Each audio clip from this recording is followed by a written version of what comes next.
Ketika kita ditanya, "Bagaimana kabarmu?" kebanyakan dari kita akan menjawab, "Saya baik."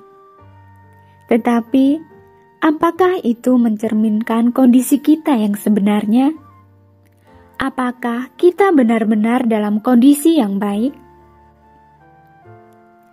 Pada kenyataannya, hidup kita ini sering terasa tidak baik. Kita sering merasa capek, kecewa, sedih, merasa gagal, dan lain sebagainya. Hidup ini penuh dengan pergulatan, dan kita sering menyibukkan diri untuk menutupinya. Kita lebih suka menutupi segala hal dengan kepura-puraan yang dibuat untuk menunjukkan bahwa kita happy, kita sedang baik-baik saja, dan kita bahagia.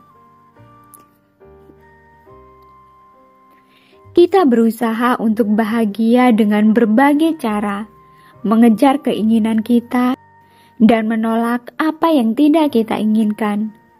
Tetapi ternyata hidup tidak sesederhana itu.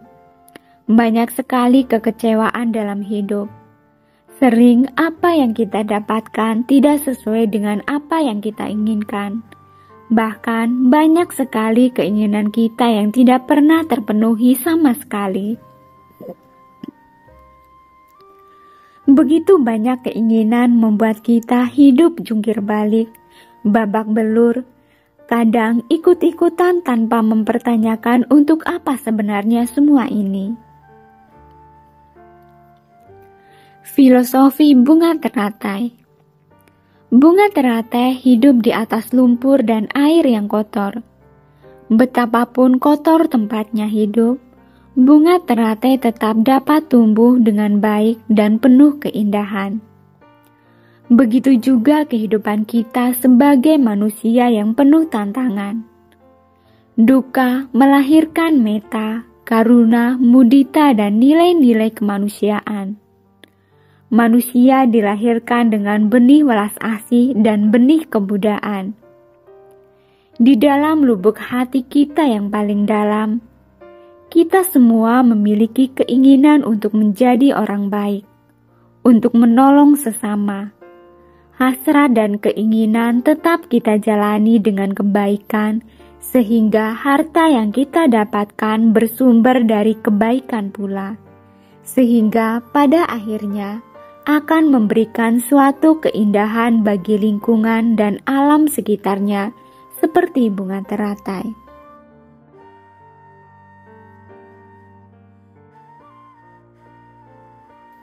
Terbiasalah, hidup adalah tantangan yang harus kita hadapi. Rangkulah kehidupan dengan segala suka duka yang ada. Sambut baik naik turunnya kehidupan. Yang menjadi masalah adalah penolakan kita. Hidup sebagai manusia adalah lahan yang sangat subur untuk menumbuh kembangkan sikap kemanusiaan dan kebaikan dalam diri kita. Kematian adalah bagian dalam kehidupan.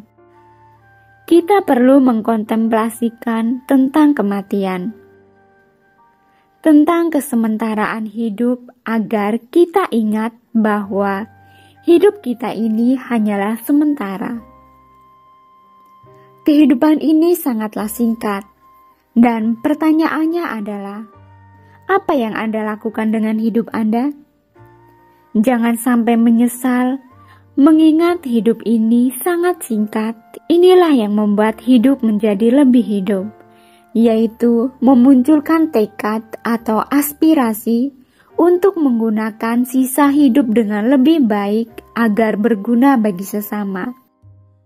Kadang kita dengan mental lotre berharap dan memimpikan ini dan itu. Tetapi apakah kita punya sesuatu yang layak untuk mendapatkan impian itu? Berandai-andai bahwa hidup kita akan indah dan sempurna jika impian kita terpenuhi. Ingin hidup sempurna? Ingin keluar dari samsara, tetapi menginginkan surga di samsara juga, adalah hal yang tidak mungkin. Kebahagiaan bukanlah dicapai dengan terpenuhinya segala keinginan.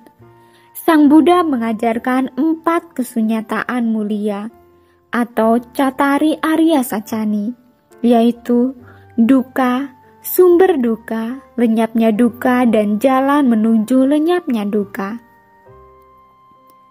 Tidak perlu ngotot untuk hidup sempurna. Jalanilah kehidupan dengan rileks, setidaknya melepas cengkraman nafsu keinginan. Sadari bahwa tidak ada kepastian dalam hidup. Duka adalah bagian dari hidup. Kadang sedih, menangis, dikecewakan teman, banyak masalah, stres dalam pekerjaan, dan lain sebagainya. Maka kita butuh strategi. Mengetahui duka secara seksama untuk dapat menanggulanginya. Secara spiritual, kesedihan adalah hal yang bagus untuk merontokkan ego. Kesedihan akan memunculkan aspirasi untuk keluar dari kesedihan tersebut. Tidak pernah baik di samsara.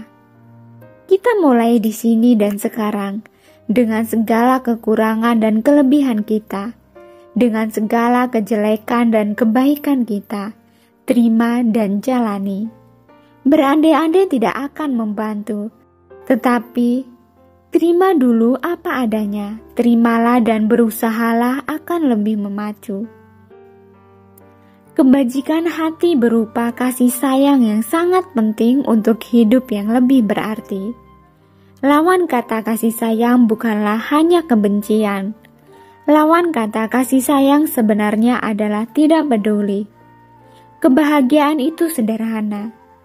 Cobalah memikirkan orang lain. Mulailah dengan orang-orang di sekitar kita. Merespon sesama dengan berempati terhadap sesama, karena kita semua mengalami hal yang sama dalam samsara ini.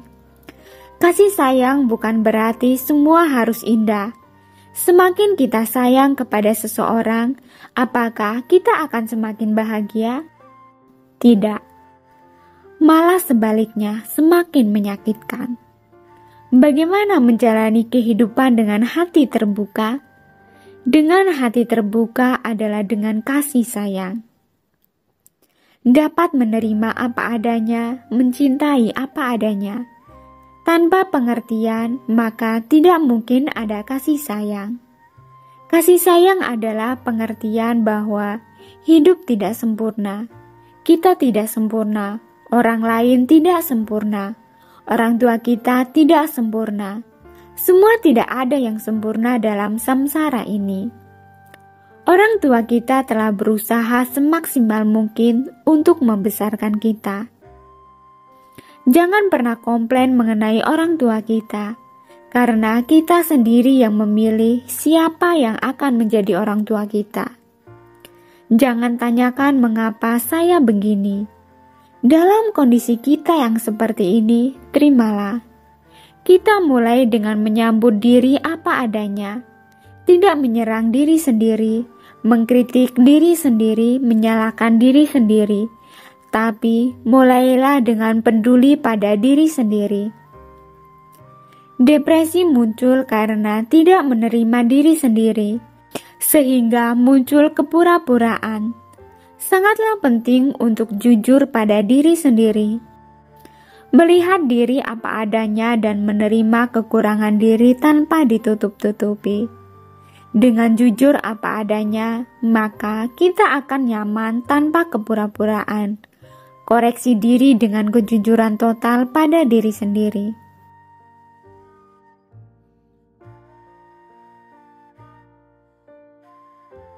Tidak ada lumpur, maka tidak ada teratai. Hidup yang paling indah adalah hidup penuh kepedulian kepada orang lain atau makhluk lain.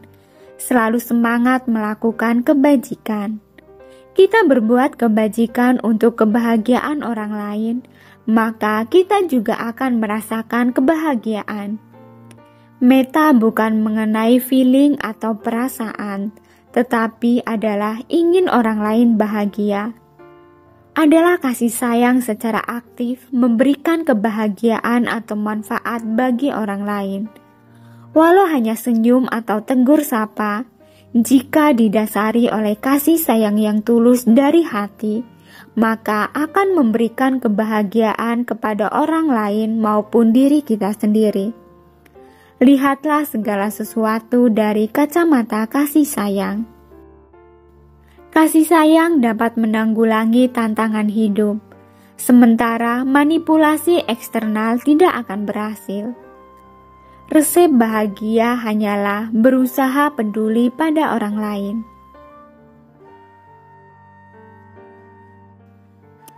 Ada 2 mantra untuk bahagia. Mantra pertama, jika kita mengalami masalah atau emosi negatif, jangan menyalahkan kita sendiri, jangan merespon dengan membenci diri sendiri. Tidak perlu mendramatisir kondisi atau situasi dengan menyalahkan diri ataupun mencari kambing hitam.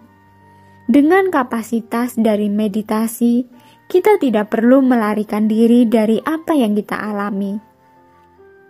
Tetap berada pada apa yang kita alami, mencintai diri apa adanya. Kebencian tidak ditolak, tetapi alami sebagai rasa dan tidak terhanyut dalam emosi negatif tersebut. Ketika kita bisa menatap, disitulah duka berhenti. Mantra kedua, kok sama ya? Kok sama ya? Adalah quote dari empati atau welas asih, merasa sama atau senasib tanpa ada perbedaan, merasakan hal yang sama, tidak hanya sekedar simpati atau merasa kasihan. Membantu tanpa ego. Lakukan tindakan kecil dengan hati yang besar, dan tanpa ditunggangi kepentingan diri sendiri. Apakah kita harus mengkondisikan diri kita bahagia dulu untuk dapat memberi kebahagiaan kepada orang lain? Sabesata Bhavantu Sukhitata, semoga semua makhluk berbahagia.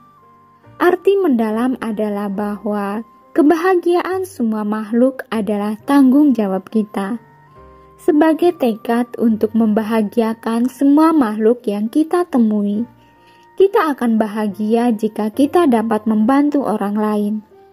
Tetapi bila berasumsi bahwa kita harus bahagia dulu sebelum membantu orang lain adalah tidak tepat, karena sebenarnya kita hanya membantu.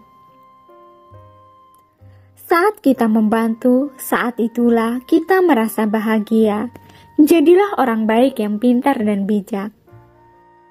Terima kasih sudah menonton, semoga bermanfaat dan semoga Anda berbahagia.